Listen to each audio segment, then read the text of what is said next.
Aconteceu, virou manchete. Hoje falarei da recente história da reforma psiquiátrica brasileira. Atualmente ameaçada, conquista histórica resultou da luta de trabalhadores da saúde, associações familiares e pessoas com longo histórico de internações psiquiátricas no país. Em junho de 1979, quando o renomado psiquiatra italiano Franco Basaglia desembarcou no Brasil, precursor do movimento de psiquiatria democrática na Itália e crítico ferrenho do poder opressor que a psiquiatria é capaz de exercer sobre a população, Basaglia visitava o país pela terceira vez para um ciclo de conferências realizadas em São Paulo, Belo Horizonte e no Rio de Janeiro, conforme descrito por André Ricardo Nader em artigo da revista Lacuna. Basaglia fazia uma breve fala, traduzida simultaneamente para sua plateia, sobre o controle que a psiquiatria exercia sobre a população e expunha o uso perverso do discurso científico dessa disciplina que, utilizando-se da instituição manicômio, fazia a gestão das massas de indesejáveis do ponto de vista econômico, na figura daqueles que não produzem, social, na figura daqueles que não seguem a ordem moral e político, na figura daqueles que não obedecem ao regime vigente. Transmitia também as experiências práticas que acumulara na Itália nas décadas de 60 e 70. Sua mensagem era clara. Além de denunciar a situação da psiquiatria, queria incentivar que seus ouvintes abandonassem a discussão e fossem à prática iniciar mudanças. Contra o pessimismo da razão, o otimismo da prática, dizia ele. Dia a dia, cidade a cidade, o ritual era basicamente o mesmo. No entanto, algo mudou quando chegou a Minas Gerais. Após sua visita ao Centro Hospitalar Psiquiátrico de Barbacena, conhecido como Colônia ou Cidade dos Loucos, não pôde proferir sua conferência. O horror era visível e, segundo relatos, Basaglia pareceu ter ficado profundamente deprimido. Declarou que o que vira era pior que um campo de concentração. A experiência italiana da desinstitucionalização em psiquiatria e sua crítica radical ao manicômio foi inspirada aos movimentos antimanicomiais que emergiam no país naquele período, como o Movimento dos Trabalhadores em Saúde Mental, MTSM, fundado em 1978 e formado por trabalhadores da saúde, associações de familiares, sindicalistas e pessoas com longo histórico de internações psiquiátricas. Ao longo das décadas seguintes, impulsionados pela Constituição de 1988 e pela criação do SUS, Sistema Único de Saúde, os movimentos nacionais e seus apoiadores fizeram avançar ações práticas de cuidado em liberdade sob o lema "Por uma sociedade sem manicômios". Entre elas, as primeiras experiências regionais bem-sucedidas de atendimento psicossocial de base comunitária, que inspiraram, ainda nos anos 80, a formulação e posterior aprovação da Lei nº 10.216, conhecida como Lei da Reforma Psiquiátrica.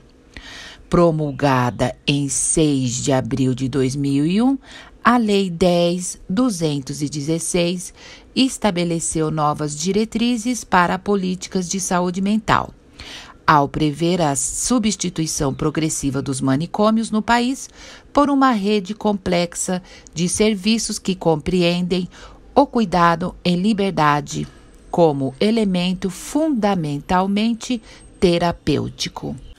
Dessa forma, estabeleceu-se, entre outras garantias, que a pessoa com transtorno mental, sem qualquer forma de discriminação quanto à raça, cor, sexo, orientação sexual, religião opção política, nacionalidade, idade, família, recursos econômicos e gravidade ou tempo de evolução de seu transtorno, deve ser tratada com humanidade e respeito e no interesse exclusivo de beneficiar sua saúde, visando alcançar sua recuperação pela inserção na família, no trabalho e na comunidade.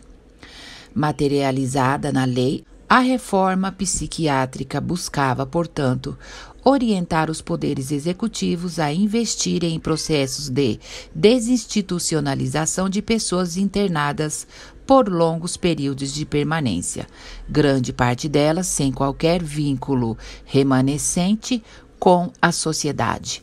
Ou seja, procurava incidir sobre discursos, saberes e práticas psiquiátricas seculares que, no passado e até hoje, sustentam o estigma da loucura pelo diagnóstico da doença mental e, em muitos casos, da dependência química pelo consumo de drogas, a fim de defender a internação hospitalar.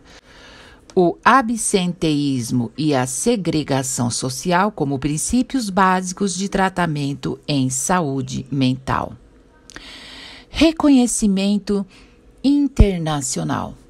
A mudança de paradigma da Política Nacional de Saúde Mental, bem como a construção de novos serviços de base comunitária no campo, levaram a Organização Mundial da Saúde, OMS, a reconhecer, em 2003, a relevância global da política pública brasileira.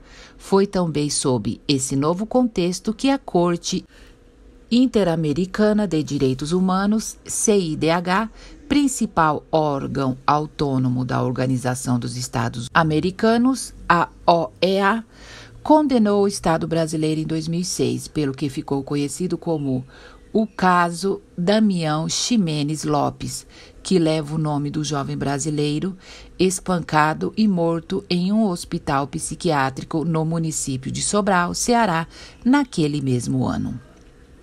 Outras conquistas no campo normativo, acompanhadas de forte mobilização internacional, foram a aprovação pelo Congresso Brasileiro da Convenção sobre os Direitos da Pessoa com Deficiência, com status de emenda constitucional no ano de 2009 e a criação da Lei 13.146/2015, conhecida como Lei Brasileira de Inclusão da Pessoa com Deficiência, LBI, que abarca os direitos das pessoas com transtornos mentais ou decorrentes do uso de álcool e outras drogas. Nas últimas décadas, portanto, a pressão popular de movimentos antimanicomiais, somada ao monitoramento de órgãos de controle nacionais e internacionais, contribuiu para o fortalecimento e a ampliação de leis, políticas e serviços públicos comunitários de atenção psicossocial no Brasil. Um processo recente que resultou no fechamento de milhares de leitos em hospitais psiquiátricos pelo país, inclusive o mais conhecido, o do Juqueri, em Franco da Rocha, em São Paulo, de 80 mil até os anos de 1980 para cerca de 19 mil em 2020. Cenário de desmonte da política nacional. Apesar das significativas conquistas alcançadas com a implementação do SUS e pelo processo gradativo de reforma psiquiátrica no Brasil, políticas e serviços públicos de saúde e assistência social vêm sendo desmontados e aparelhados por grupos de interesse privado desde o final de 2016. A falta de monitoramento e transparência sobre o desenvolvimento das políticas de saúde mental no país são algumas das marcas que inauguram essa mudança. Durante a gestão federal interina de Michel Temer e nos últimos anos, e pelo governo do presidente da República Jair Bolsonaro, recursos federais antes voltados à ampliação de serviços de base comunitária inseridos no SUS foram paralisados, ao passo em que representantes de entidades privadas, que incluem associações psiquiátricas e empresários ligados a instituições asilares, passaram a incidir cada vez mais sobre a agenda pública. Em 2017, por exemplo, o Ministério da Saúde, à revelia de qualquer diálogo com a população, a sociedade civil ou mesmo órgãos voltados ao controle social, como o Conselho Nacional de Saúde, CNS, incluiu por conta própria os hospitais psiquiátricos no centro da rede de atenção psicossocial, a RAPS, que estrutura a política de saúde mental brasileira por meio da alteração de portarias ministeriais.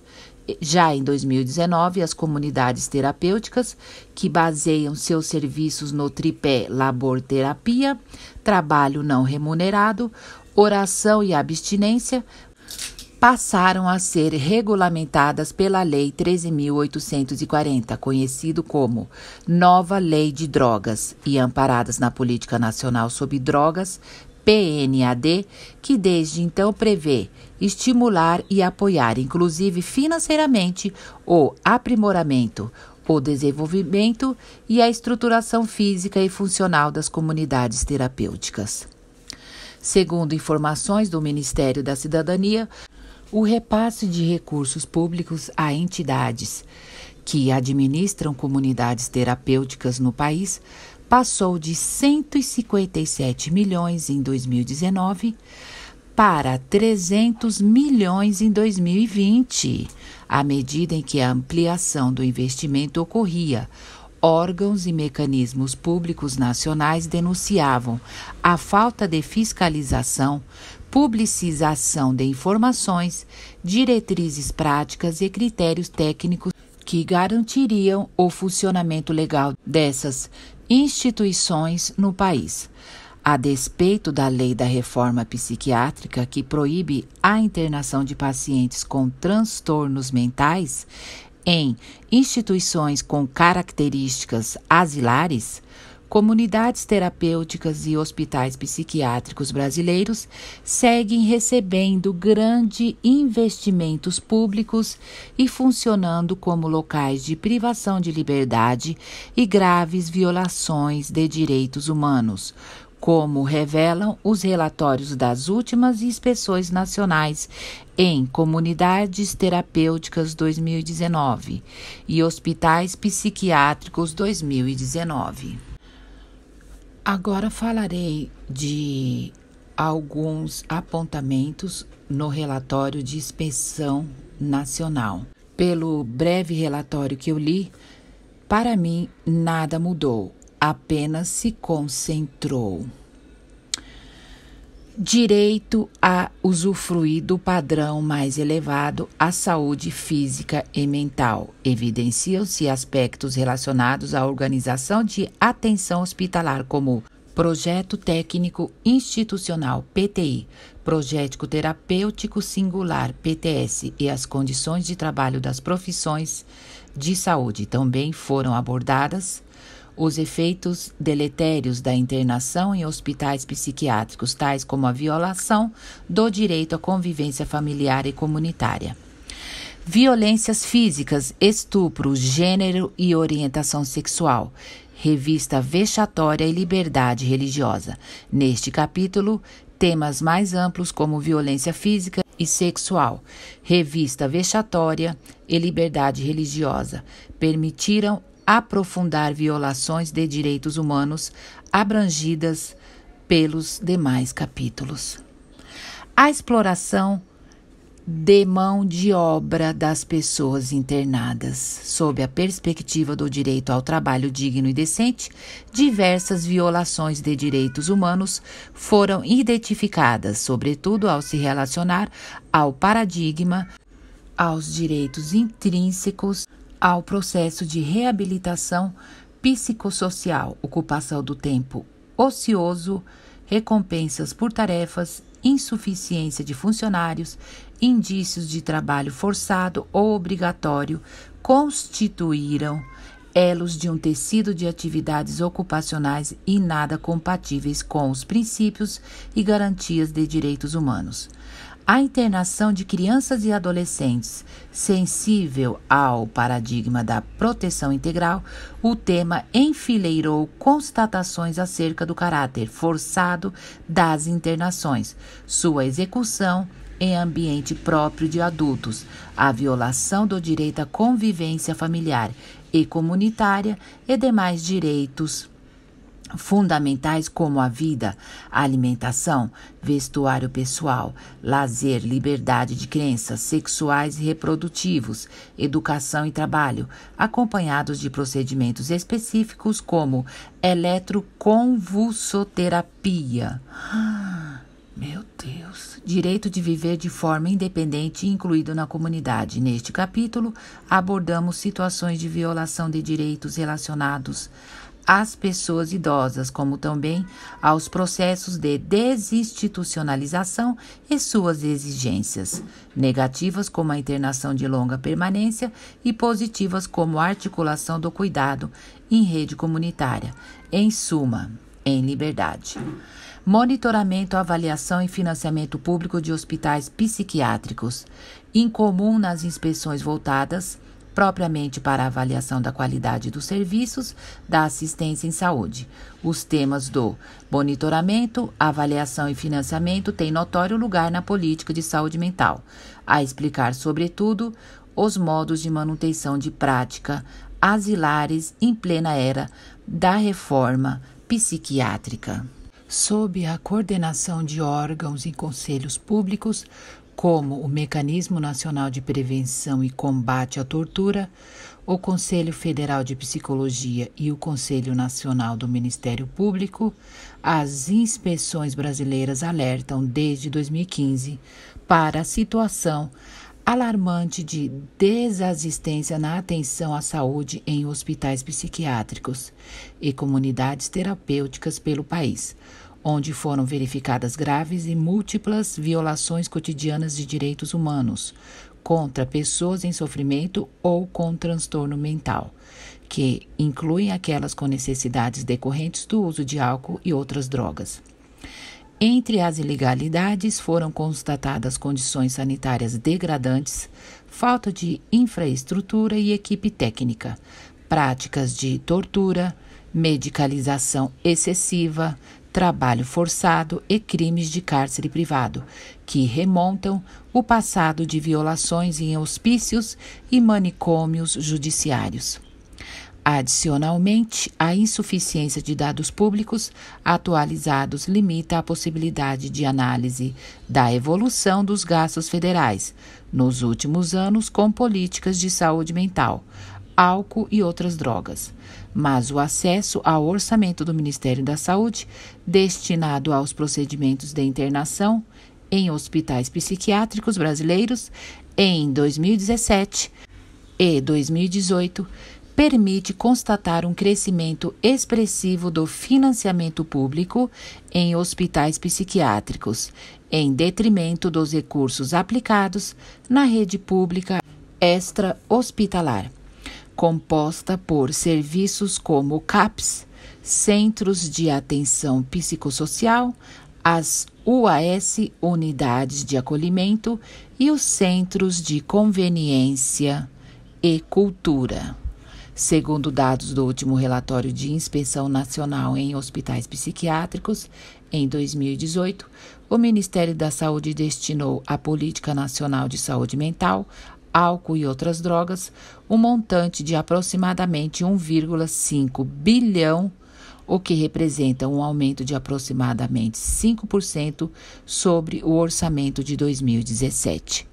No mesmo período, porém, o aumento do financiamento destinado aos hospitais psiquiátricos cresceu cerca de 26%, com um aporte de 97 milhões às instituições, que incluem aquelas que haviam sido indicadas para descredenciamento por não disporem das condições mínimas de assistência. Ou seja, os cofres estão abertos para a saúde mental, mas não vemos evolução. é a festa da uva. Espero que tenha gostado desta matéria. Deixe sua inscrição se não é inscrito no nosso canal. Pode deixar seu comentário, sua sugestão, que eu leio todos. Um grande e forte abraço. Fiquem com Deus. Aconteceu, virou manchete.